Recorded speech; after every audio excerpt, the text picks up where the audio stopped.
SINI. D'accord. Donc pourquoi vous rassemblez aujourd'hui? Alors aujourd'hui on se rassemble pour s'opposer à l'euthanasie des deux éléphants, Baby et Népal, le Népal de la tête d'or. Mais aussi on a une double revendication.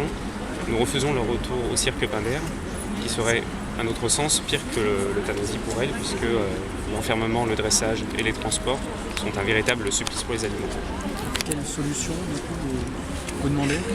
Alors il y a la Fondation Brigitte Bardot qui a émis une requête de prendre un nouvel arrêté, ce coup-ci de saisie des deux pachydermes, afin que les deux éléphants puissent avoir une véritable retraite, donc en quarantaine, sans contact avec les animaux et les êtres humains, pour qu'elles puissent se reposer sans risque de contamination. On peut encore les sauver, ces deux éléphantes, aujourd'hui? Je pense qu'il est toujours possible de les sauver. En tout cas, des décisions ont été prises très rapidement de par leur euthanasie. Là, on a vu que cela a été reporté plusieurs fois. Maintenant, l'affaire est entre les mains du Conseil d'État, donc on va voir ce qu'il en est. On espère vraiment que la requête de Madame Bardot sera prise en compte.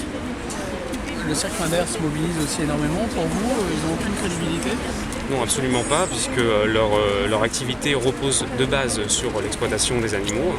Les animaux ne sont qu'un simple capital financier, puisqu'ils effectuent les numéros au plus grand détriment de leurs besoins fondamentaux. Et c'est ce qui rapporte de l'argent au cirque. Donc M. Edelstein du cirque Pinder n'a qu'un intérêt financier là-dedans.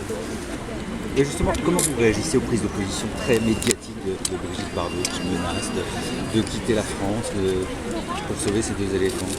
Alors nous, ce qui nous intéresse, c'est essentiellement le sort des éléphants. Donc Brigitte Bardot apporte une solution essentielle pour ces éléphantes. Après, les moyens de communication qu'elle utilise ne regardent qu'elle. Nous n'avons pas de position là-dessus. Est-ce que ça ne décrédibilise pas un petit peu le discours en ayant des propos aussi excessifs? Je pense que chacun peut se faire son jugement. Nous, vraiment, la question se focalise sur les éléphants. Donc, on n'a pas de commentaires là-dessus qui pourraient éventuellement nuire à la communication pour les éléphants. Merci. Parfait, merci beaucoup.